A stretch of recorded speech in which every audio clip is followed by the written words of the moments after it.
Graça e paz, amém? Graças a Deus por essa noite, por nós estamos aqui na sua casa. E o Senhor então nos abençoe e visite o seu povo mais uma vez. Possamos receber do céu uma palavra de consolo para os nossos corações. Que o Senhor então fale conosco nessa noite, amém? Primeira carta de Paulo aos Tessalonicenses, capítulo 2, a partir do versículo 13. Nós vamos ler a palavra do Senhor até o versículo 20.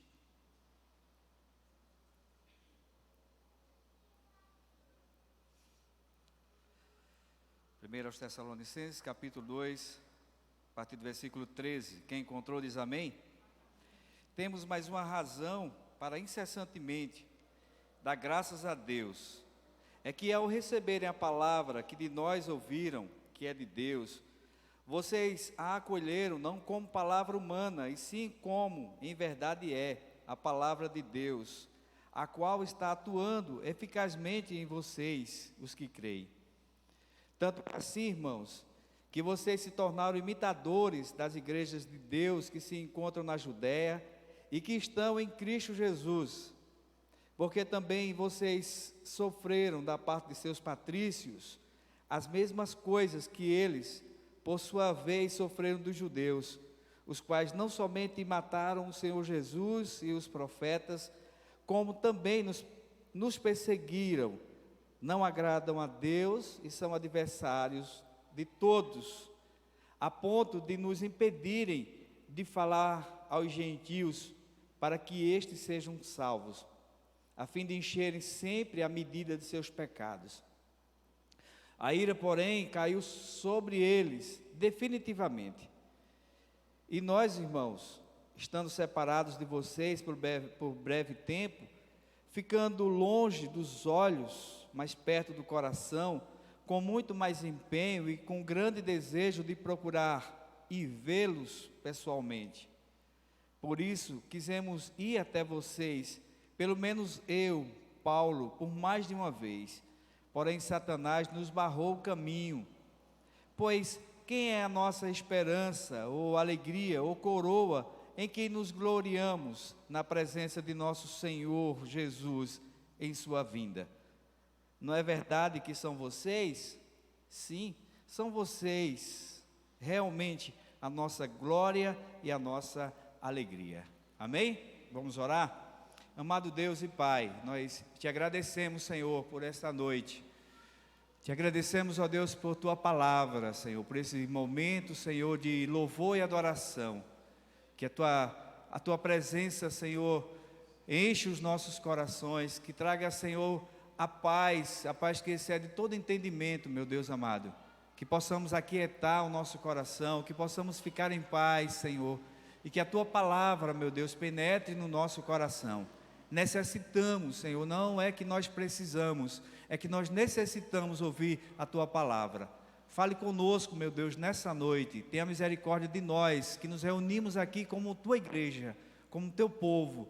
Viemos aqui para orar, para louvar, para te adorar e para ouvir a tua voz.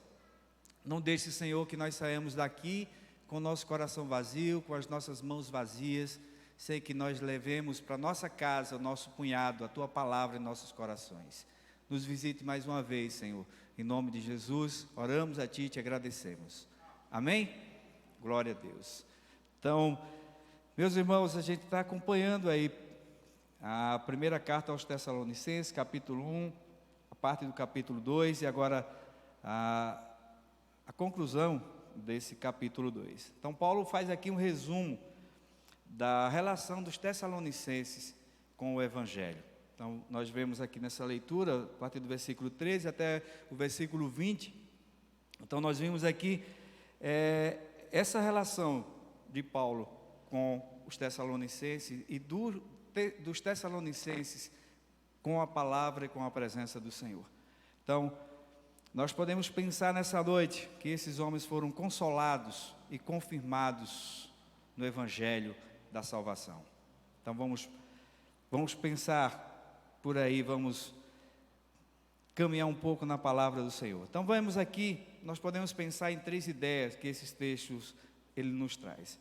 A primeira ideia que esses versículos nos traz é que devemos ouvir, crer e pôr em prática o que a palavra ensina. A primeira ideia é que nós devemos ouvir, nós devemos crer e nós devemos pôr em prática o que esta palavra nos ensina. A segunda ideia é que esses homens e mulheres, essa igreja tornou-se resiliente por causa da palavra que receberam. Tornaram-se resistentes por causa da palavra que receberam. E nós vamos ver também a conclusão disso, o resultado daqueles que ouvem a palavra, daqueles que creem a palavra, daqueles que praticam a palavra, daqueles que se tornam resilientes ao ouvirem a palavra de Deus, ao perceberem, ao andarem, ao guardar a palavra de Deus.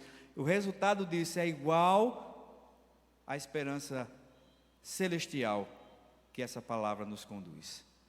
Então, todo o objetivo de Paulo era apresentar o Senhor a esta igreja, com o objetivo, como nós vimos aqui no final, aqui do versículo 20, ele diz: não são vocês a minha coroa, a nossa coroa. Ele escrevendo aos Filipenses, também ele usa dessa mesma forma.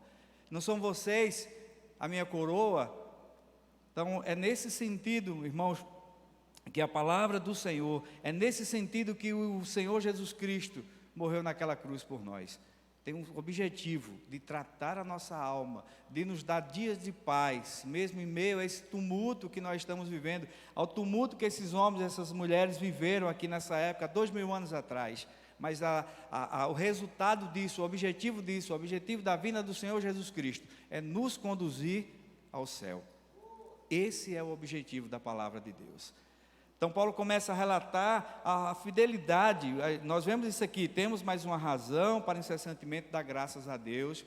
Paulo começa a relatar aqui a fidelidade e o amor dos tessalonicenses, quando receberam a mensagem.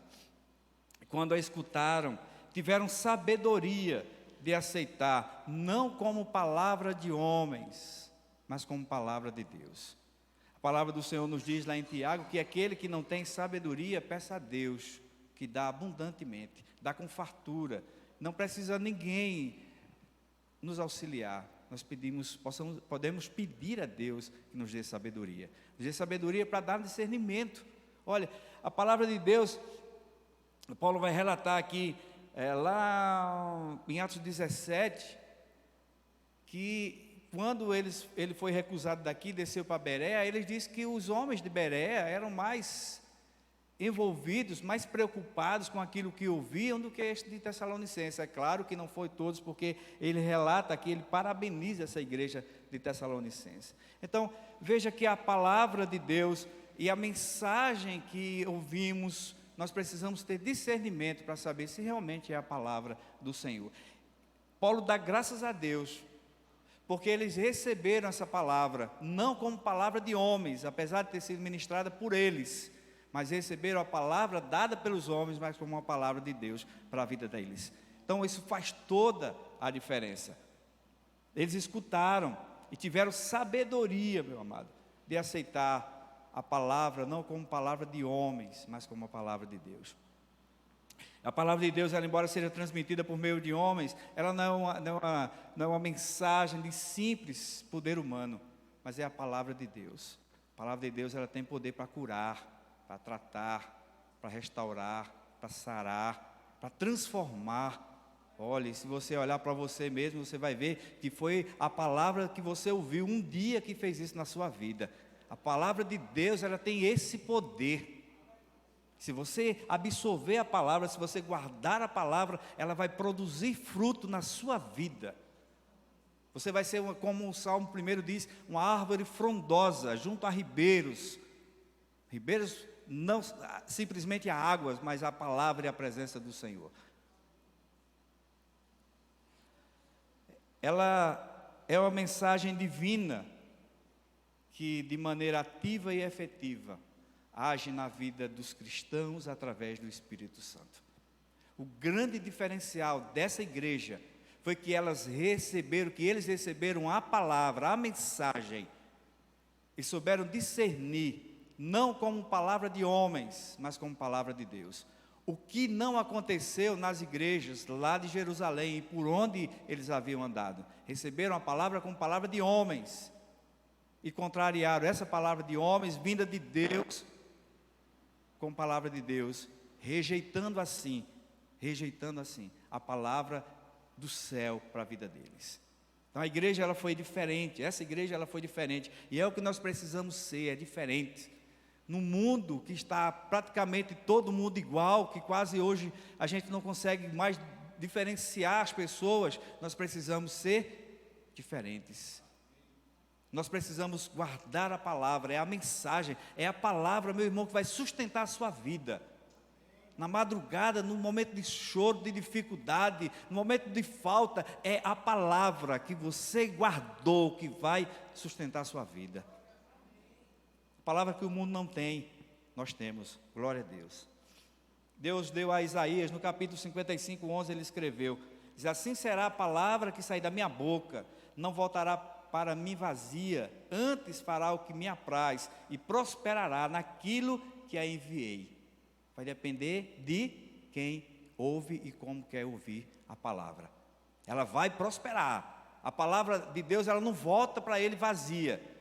Ela vai funcionar, mesmo que ela bata na parede.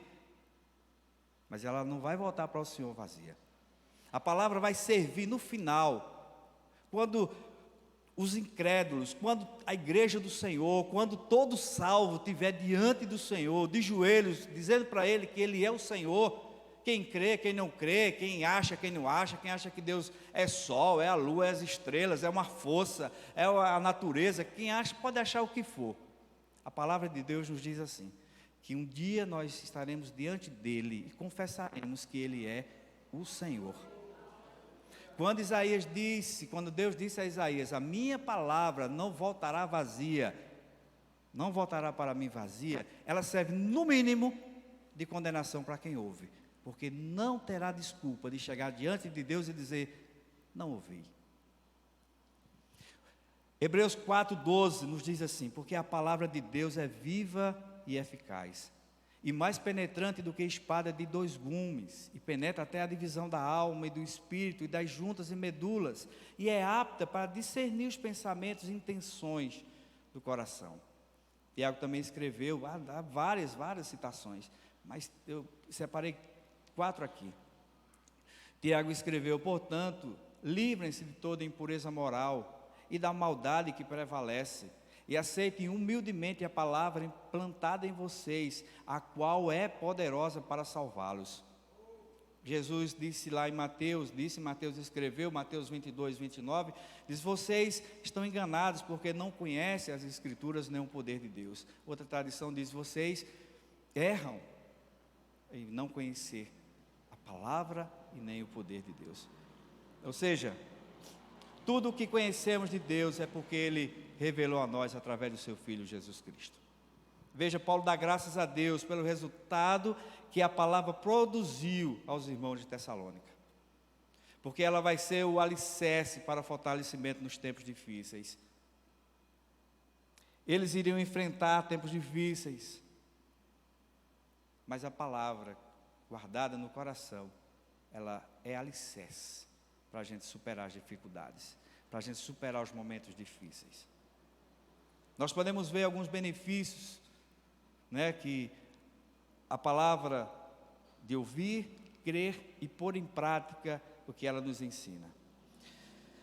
O ESV fala de 3 recursos divinos que temos nos tempos de sofrimento e perseguição. O ESV é um escritor famoso, teólogo. Então nós vamos pensar aqui em 3 coisas que ele falou mais, eu separei 3. A primeira delas é a palavra de Deus em nós. Uma das coisas que ele falou comentando a respeito da segunda carta, o capítulo 2, do versículo 13 em diante, eu separei 3 coisas, e a primeira delas é a palavra de Deus dentro de nós.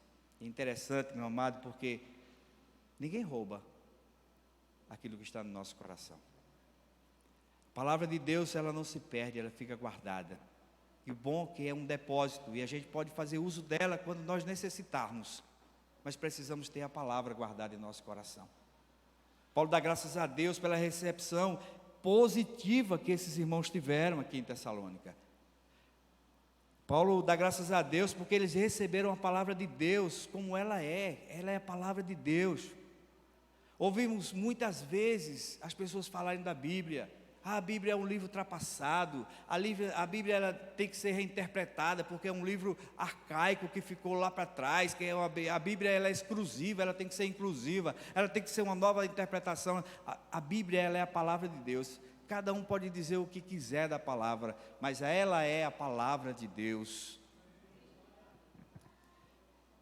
Paulo dá graças a Deus porque eles receberam aqui como palavra de Deus, não como palavra de homens. A palavra de Deus, ela é atualíssima em todo o tempo, ela é atemporal. Em qualquer dia que você lê a palavra de Deus, ela vai ter uma mensagem específica para você. Glória a Deus. As pessoas dizem que a palavra não crê na palavra porque a Bíblia foi escrita por homens. A Bíblia é um livro que já passou, que deveria ter sido reinventado, reescrito. Podem falar o que quiser, mas louvado seja o nome do Senhor por aqueles que têm essa palavra como a palavra de Deus.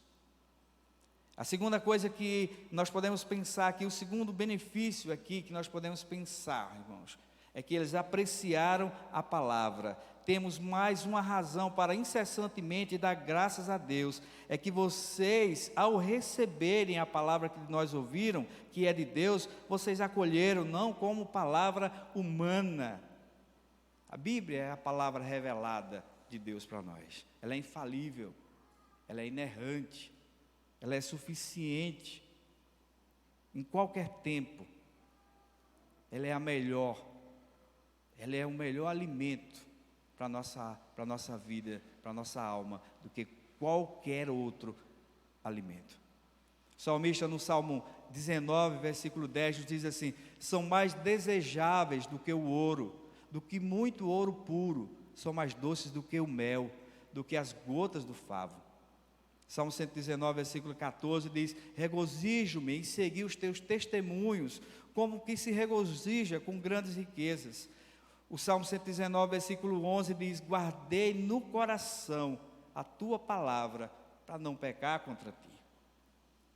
Então, o grande benefício, a gente já viu, você há 3 semanas atrás, você viu o capítulo 1, semana passada vivemos parte do capítulo 2, você viu como essa igreja recebeu a palavra do Senhor. Você viu o que aconteceu nessa igreja. Capítulo 3, você vai ver o progresso dessa igreja. Você vai ver a primeira carta e a segunda carta, os benefícios doutrinários que essa igreja traz para a nossa vida. É o benefício de quem ouve e guarda a palavra do Senhor. É o benefício de quem guarda a palavra para viver a palavra. É o benefício de quem guarda a palavra no coração para não errar, para não pecar.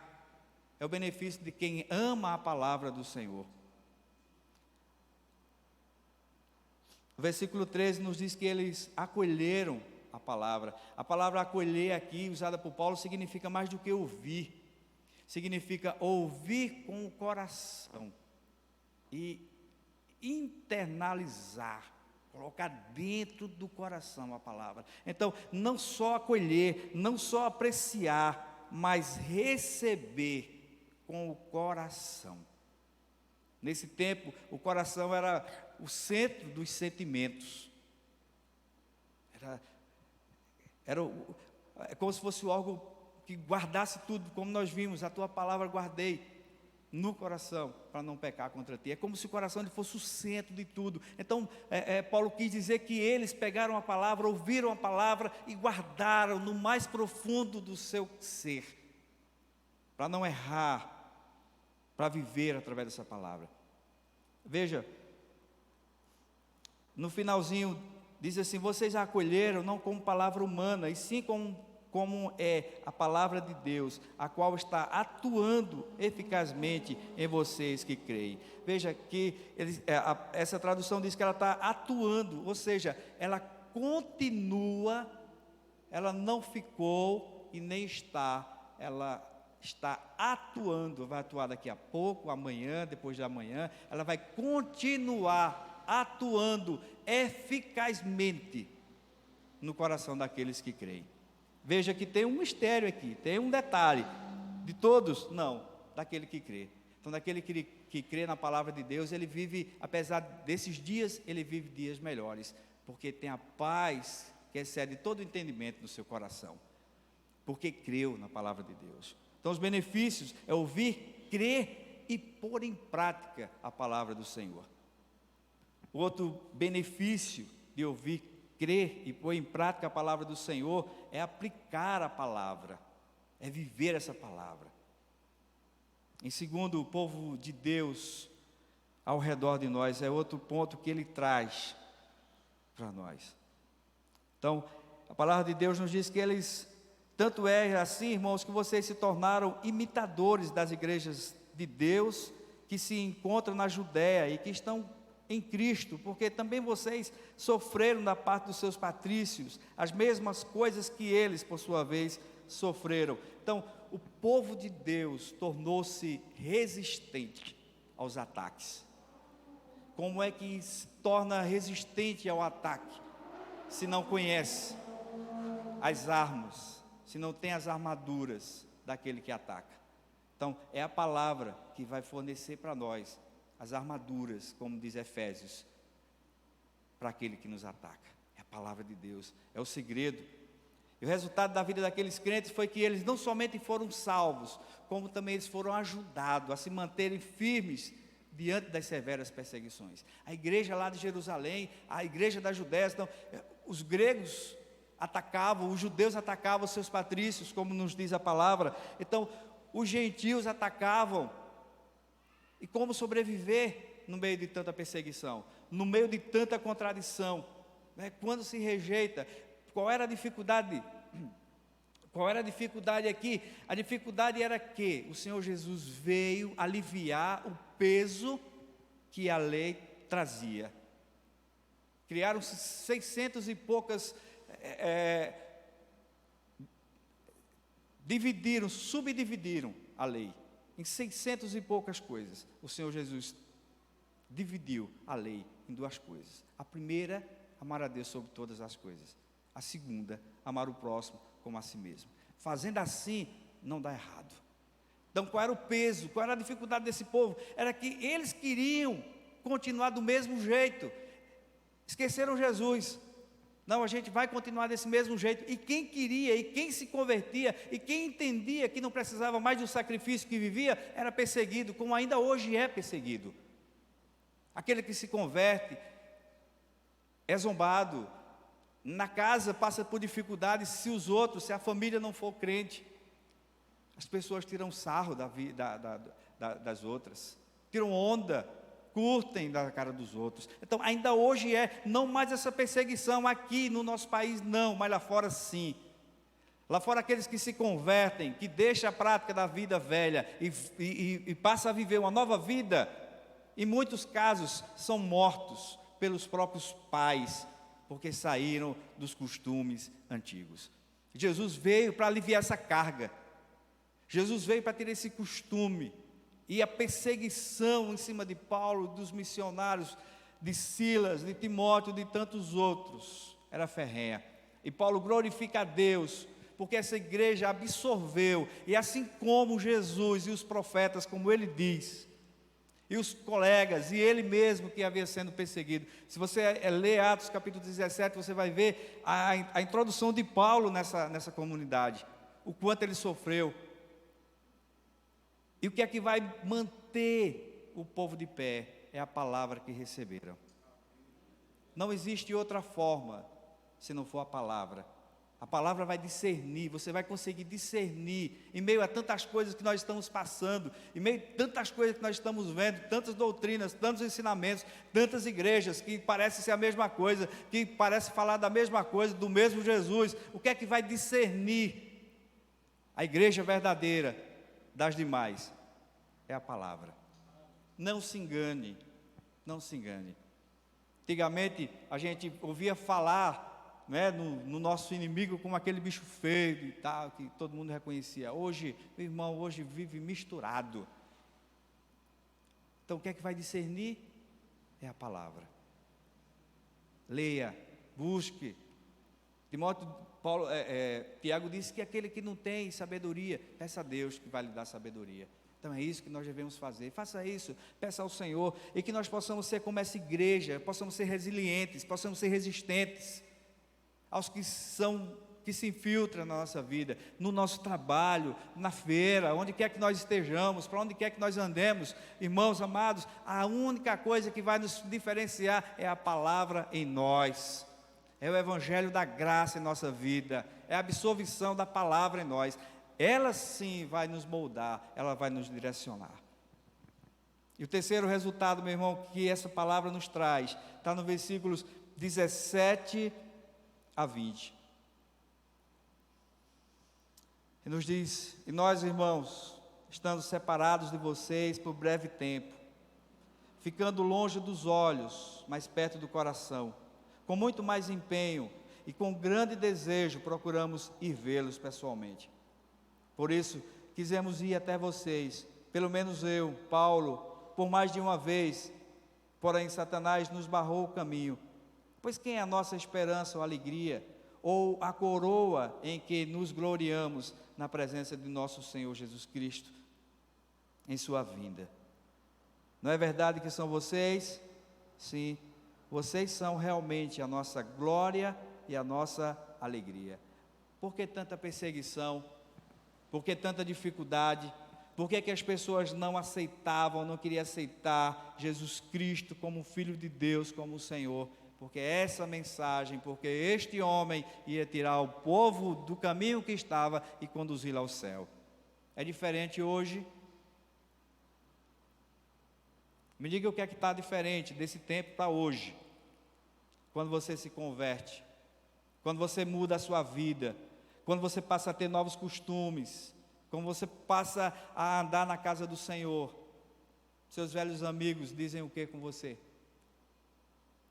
Eu vi ontem um rapaz aqui da cidade, todo mundo conhece,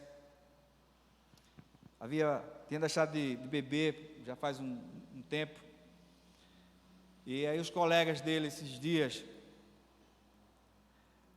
pegou um copo, passou no nariz dele assim. E aí?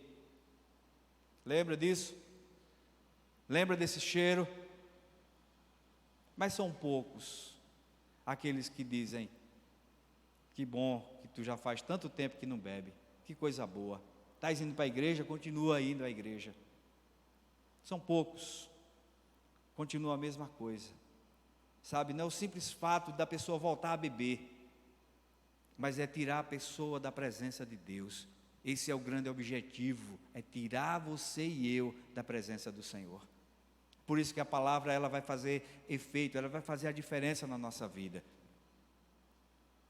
E Paulo também começa aqui a explicar o motivo pelo qual ele havia se ausentado dos irmãos. Paulo era um pastor amoroso, que cuidava, que deu a vida em função do Evangelho, para que a palavra de Deus ela chegasse às comunidades, para que se expandisse, chegasse aos mais distantes.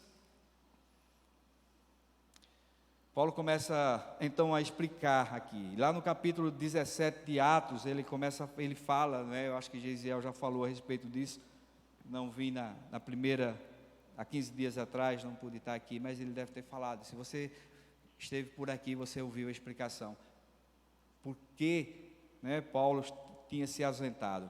Aí Paulo diz, Paulo declara aqui as suas tentativas frustradas de voltar a Tessalônica, de visitar os irmãos, mas não era porque Paulo tinha esquecido dos irmãos, não era porque Paulo havia esquecido da igreja, era porque houve outros planos, como ele diz aqui, que Satanás o impediu, porque ele queria ir, não uma, outras traduções dizem 2 vezes, ele não diz aqui nessa leitura que eu fiz da quantidade de vezes, e aí parece uma contradição, não é? Parece uma contradição, aquele que vai ministrar, aquele que vai levar a palavra, e é impedido exatamente pelo inimigo, e ele relata aqui, e a gente não vê Paulo frustrado, a gente não vê nenhuma contradição nisso aqui, porque nós fazemos os nossos planos, mas o plano de Deus é diferente dos nossos. Quando o nosso inimigo pensa que nós fomos derrotados, nós estamos nos gloriando na vitória. Sabe, não há contradição aqui, se você ler e perceber essa leitura outra vez, não há contradição aqui. Porque se você crê que o Senhor é soberano sobre todas as coisas, Ele é soberano sobre todas as coisas. Então não há impedimento, não há nada, nem ninguém que possa impedir o que o Senhor fez. Se você tem alguma dúvida do que o Senhor fez, se você ler João capítulo 11, quando ele chega lá para visitar Maria e Marta e o seu primo que já estava morto há 4 dias. Se você tem alguma dúvida de quem é Jesus, do que ele pode fazer, leia esse texto, João capítulo 11, leia inteiro, para você saber quem é o Senhor que você crê. Para você saber que o Senhor é o Deus dos impossíveis, o Deus das impossibilidades, é o Deus que olha para o que não existe e Ele torna e faz com que exista, como foi assim desde o princípio. Então, Paulo, ele explica, e nós, irmãos, quando estamos separados, essa palavra tem uma leitura que ela fala de orfanados, de órfãos, que geralmente é usada, a gente vê muito, fulano é órfão, de quê? De pai? Não, de pai e de mãe. E Paulo usa isso aqui, é como se eles, por essa separação, ele traz o entendimento de que eles estão separados, mas separados como pai e filho, em virtude do amor de Paulo por essa igreja, por esses irmãos. Então, o pastor que ama as suas ovelhas, né, o pastor que cuida das suas ovelhas, Paulo tem essa característica de um bom pastor humano, daquele que absorveu a palavra do Senhor. Então, Paulo nos diz, olha, quisemos visitá-los, eu mesmo o quis visitar, mas não foi possível.